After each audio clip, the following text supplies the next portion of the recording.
My matchup that matters, I'm going to stick along the interior offensive line just because it's, well, bad. I mean, it's sort of the same Yes, storyline. I mean, like I was gonna say the that's mine reasons why the too. Steelers struggled on the interior offensive line last week is because the Ravens were really able to get after them with four. The reason why the Kansas City Chiefs defensive players, not taking away talent level from them, but you guys know what I mean. The Texans' interior offensive line is bad. The Steelers' interior offensive line was bad. The Ravens took advantage of it last week. Why would I think that that's going to be any different this week? I think CJ Stroud obviously going to play very motivated. It was a very emotional day for him, talking about watching his best friend and Tank Dell go through that injury. And so it's sort of Total. tough to, pick yourself back up and play a football game after that. But now that he's had a couple of days to really think about it, and, Tank Dell, of course, he got the diagnosis, but he's been out there. He's been tweeting like motivational things. Obviously, he's very heartbroken, but I think CJ is going to go out there and want to play extremely well for one of his best friends. And I think we're going to get a very, very, very motivated CJ CJ Stroud, which I'll Stroud for get to in sure. a second with my plus factor. But Mm. ultimately, if the interior offensive line can't hold up for him in front, it's going to be a really difficult day for him to be able to play the way that he wants to. So the Ravens were able to, like I said, get home with four last week against the Steelers.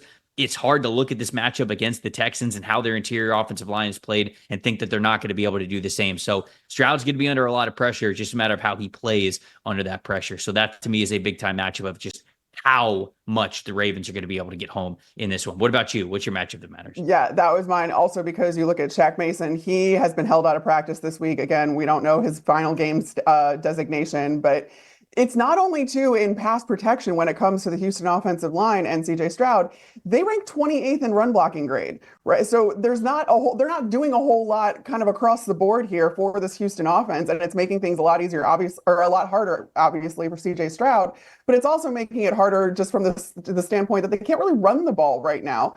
And they rank 26th in overall offensive grade that the Houston offensive line does. And again, like you said, this is a Baltimore defensive front. They can get pressure with four and make it look pretty darn easy.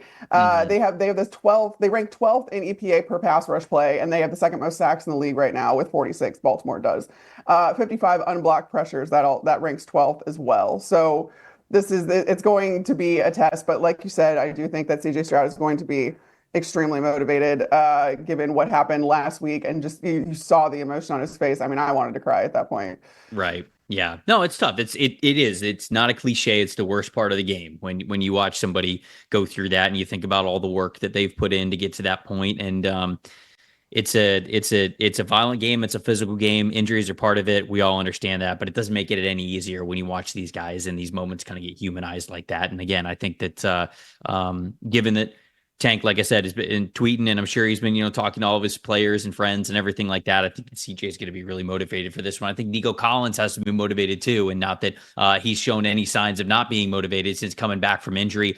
30.5 threat percentage on this team. So they're emphasizing him quite a bit. If you're new to the show, it's basically wide receiver usage, how often you are getting targeted per the routes that you are running. Nico Collins is up there above 30%. The next closest pass catcher, so not counting Joe Mixon. I'm not counting Joe Mixon. If you go to just pass catchers, wide receivers, and tight ends, the next closest guy to Nico Collins is actually Dalton Schultz at like Yeah, 18.5%. So it's a yeah. massive gap between who CJ is really going after consistently, and it's Nico Collins. I saw his over under for this game. I think it's like 90 and a half, which is a lot. That's a lot of yards to have as a number for an over under. But I got to think that if the Texans are going to win this game, he's going to hit the over. So if you think this is Yeah. going to be highly competitive, then you got to think that Nico Collins is probably getting over 90 yards, probably getting over 100, to be honest with you, because they're going to need him a ton in this game. No Tank Dell, no Stephon Diggs, obviously losing him earlier this year. So to me, it's kind of been obvious, but to me, it has to be the obvious of Nico Collins really balling out for this team. Yeah, for sure. And I also think that there might be an increased workload then for that very same reason with Dalton Schultz. And you saw him he had 5 for 45 last week, had the touchdown catch. That might be one of those guys that CJ Stroud can kind of lean on when Nico Collins isn't an option, but you know that he's going to try to feed Nico Collins. But on the other side of things, Mm-hmm. something that I didn't realize until I kind of looked into it this week was Derrick Henry hasn't scored in a month. I don't know if you realize that either, but it's his longest streak without a touchdown in, I think, 6 years, if I did the Wow. math correctly. I know. So he hasn't gotten into the end zone in a month. And you have to think that, and like Zay Flowers was also on Baltimore's injury report. Justice Hill didn't practice because he's got a concussion. So like, a lot of the plus factor here has to be Derrick Henry, but it has to be Derrick Henry specifically getting into the end zone because I don't know how much production you're going to get outside of that, especially when you have a guy like Derek Stingley Jr. On the other side for the Houston defense that is allowing the lowest NFL passer rating with 41 this year among corners. So that's something that Derrick Henry is going to have to be a huge part of his game plan, as he always is. But he's going to need to. I want him to score. He wants to score. He hasn't scored in a month. Yeah, and I think people who might be listening to this are like, okay, well, you've gone this far talking about this game. You haven't mentioned Lamar Jackson. Lamar Jackson is kind of like the constant. Like Lamar is sort of the duh, right? He is the reigning MVP. He is right there in the MVP conversation. He was unbelievable last week and the week before as well. He is on a total hot streak. So to be honest with you guys who are listening, everything that we talk about here, the matchup that matters, the plus factor, it revolves around basically stopping Lamar Jackson. Like we think that he is going to be fantastic for the Ravens in the review show. We also talked about the impact that Kyle Hamilton has had since he's been moving back to more of a free safety spot.